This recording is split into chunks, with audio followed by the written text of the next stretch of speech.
This is the strongest Toon deck you can build in Yu-Gi-Oh! Right now. If you still want a beautiful playmat, you can go to zerodamagegaming.com and use the code SOLEMN for a discount. Link will be in the description. Right here, this is my Toon Striker Kashtira deck. Now, why are we using different engines in this deck? Basically, the truth is Toon cards suck. I wish they didn't. They are some of my favorite cards in the game in terms of like nostalgia and lore and so forth. But if you want to somehow win with Toon cards in your deck, you're gonna have to use other engines to prop them up. However, I do try my best to make them synergize. But yes, some fan favorite Toon cards simply aren't in here because they suck. So let's go over the list. First of all, we are playing 2 Toon World and 1 Toon Kingdom. Also note this beautiful ulti. Oh baby, what a beauty. The reason is, since we are playing a Kashtira engine in here as well, we are playing terraforming. And so if we draw terraforming plus the Kashtira field spell, now we can use the terraforming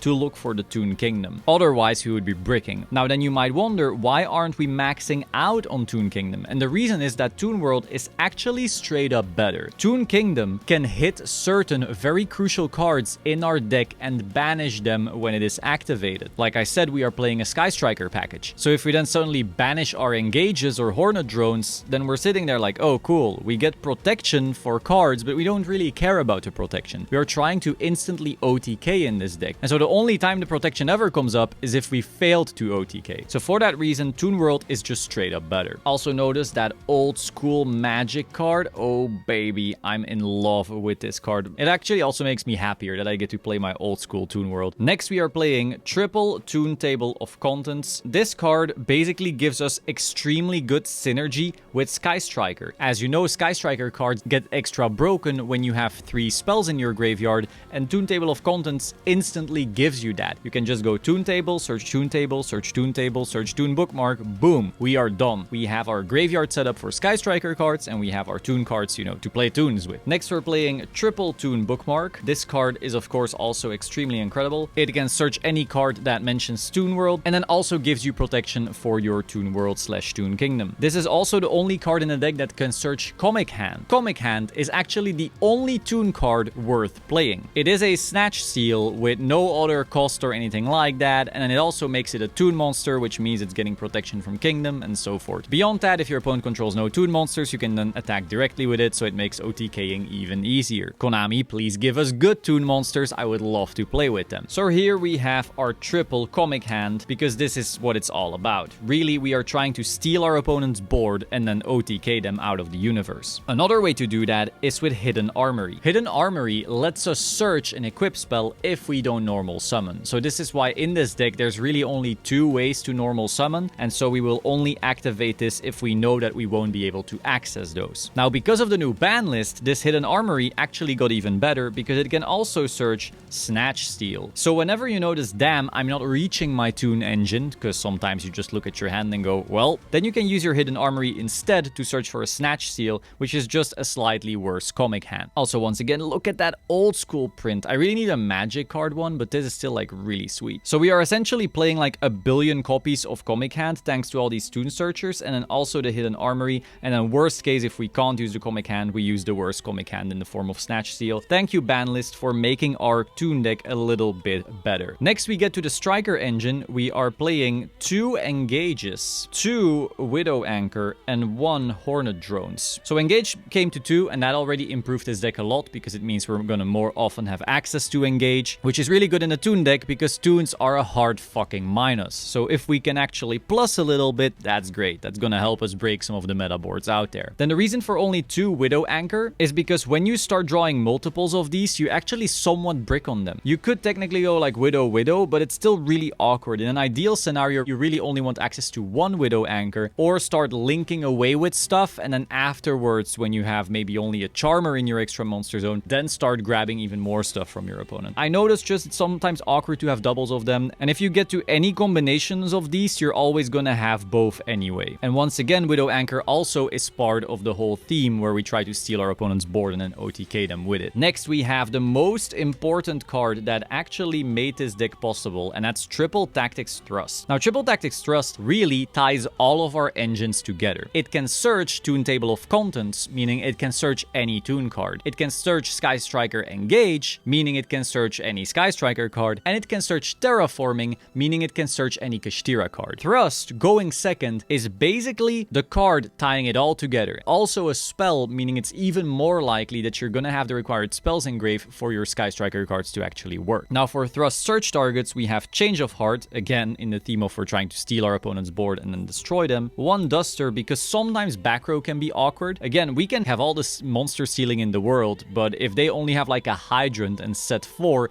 we would like to wipe that as well. So it's also really useful that we're essentially playing 4 copies of it. Then we have 2 Tactics, once again, just stealing our opponent's stuff, or worst case, just drawing more cards, which will also steal our opponent's stuff. In general, these spells are really a godsend for a deck like this. And then finally, we have the Kashtira package. So we have triple Unicorn, we have triple Raidsot, and yes, notice the ban list helped us a lot here, having 1 more Unicorn. Triple Fenrir even, and once again, look at that beautiful ulti, baby. Aw, damn, boy. And then we also have just a bunch of one-offs, 1 Birth, 1 Theosis, 1 Rise Heart, and 1 Tier Cash. Now note, we're not playing a lot of these other cards because they tend to force us to lock ourselves into Xyz, and we're not trying to do that. So Theosis locks you, and Special Summon Rise Heart locks you. And whenever you normal summon Rise Heart or you normal summon under Birth, you can no longer use Hidden Armory. So you're kind of forced to play around that a little bit, but it just depends on your hand, it depends on what the board of your opponent looks like, and then you can probably play through it anyway. Now you might say, hey, isn't there some anti-synergy between some of these engines? And yes, there is, but you can actually play around it pretty well as well. If you get, for example, something like Unicorn plus Fenrir on your board, let's say because of Birth or something like that, you can actually overlay these into Big Eye and put that Big Eye in the extra monster zone to turn on your Sky Striker spells again, before you actually steal with it. And after you've resolved the Sky Striker spell, then you can start stealing. But there's also some other things in the extra deck that also helps you with bridging those little anti-synergies. Overall though, this is the main deck. I think this is actually really good at going second, like surprisingly. Of course, when you are playing Toons, you are still playing like a tier 65 deck. You know, this is not ever gonna be a meta threat or something like that without some really crazy support from Konami. You'd be surprised how well this list can still break top tier decks boards right now. The issue is just that you can't go first for shit. Now, of course, you could build a side deck with a bunch of ridiculous floodgates to kind of mitigate this issue. Maybe you could even play like a whole smokescreen side deck, maybe like 15 hand traps or something like that, to just turn into like a Kashtira type of deck. But I'm not really a fan of that. I'm trying to just blind second with this type of list and OTK with Comic Hand because it's way funnier. For the extra deck, we have Kagari and Hayate. Now, technically, you only really need the Kagari, but you sometimes want to fix your link arrows. And if you actually have a lot of room in your extra deck, what you could even do is play some more of the Sky Strikers purely to fix your attributes for the Charmers that are coming up. However, the main reason I'm still playing the Hayate anyway is because it points down. If you need to turn your Hornet Drones token into like something else, then at least you can do that. Whereas if you're just stuck on Kagari and then you have your Hornet Drones token, like you can't really go anywhere with it unless you're fine with it being a normal monster. Link Spider also being a different attribute for access code can be very relevant, and it can also be the needed attribute to make Asa. Again, so like you kind of have to work around what you think your local meta will have in terms of attributes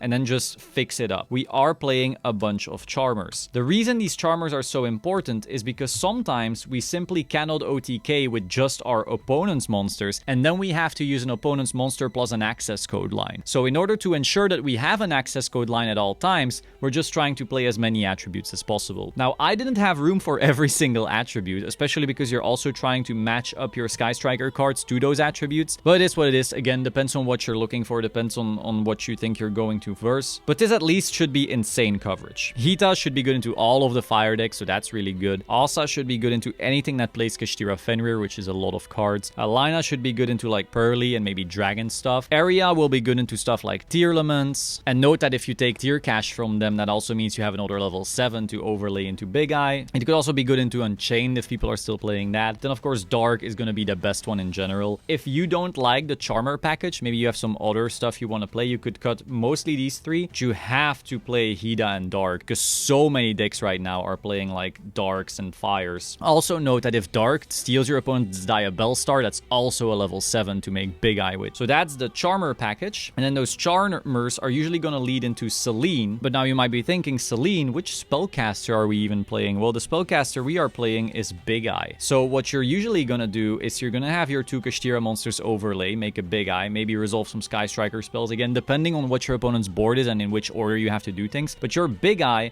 can then steal stuff from the opponent, and you start just linking off. Again, you're trying to just get as much value as possible from their board until there's nothing left, and then your Celine will bring back your big eye, then these two go away into your access code, and then you should have access code plus one more monster that you stole from them, or maybe a Kashtira card, whatever, and then you OTK that way. Now, by playing all of these Charmers, and then also the Sky Striker cards, and like I said before, the Link Spider, you should have the attributes to completely blow their entire field away, to have a clean OTK line. But yes, the Link Spider is once again important for the Hornet Drones token. I don't think there's any other token creation in this deck. And then we also have a Nightmare Unicorn, in case you didn't go for a Celine line and you still have to out something weird. We are playing one Donner, because we sometimes have to empty our own board just to special summon Kashtira cards again, or maybe even empty our own board into a Donner to then be able to resolve Sky Striker stuff, something like that. And then finally we have one Shangri-Ira, which is if we're really down bad and just can't out certain things, then Raidsot can out it in standby phases, but that's like very unideal. And then one Typhon. In this deck, you will sometimes just have so many bodies and one thing that's hard to out, and then you can turn one body into the Typhon and still just OTK with it and the rest of your board. Like, Typhon locks you out of summoning, but it doesn't lock you out of attacking. So once you're just done breaking most of it, then you can just go, oh, I have this one more body, poop, Typhon, out the thing that's hard to out, attack for game. So that was my Toon Striker Kashtira deck. I hope you found this very interesting. If you have any other spicy Toon decks, of course, let me know in the comments down below. Maybe some ideas and so forth. I've tried a lot of things, like you can use Kashtira Birth to normal summon Toon Red Eyes and Toon Dark Magician, which is cute. But my problem was just we weren't making any real boards.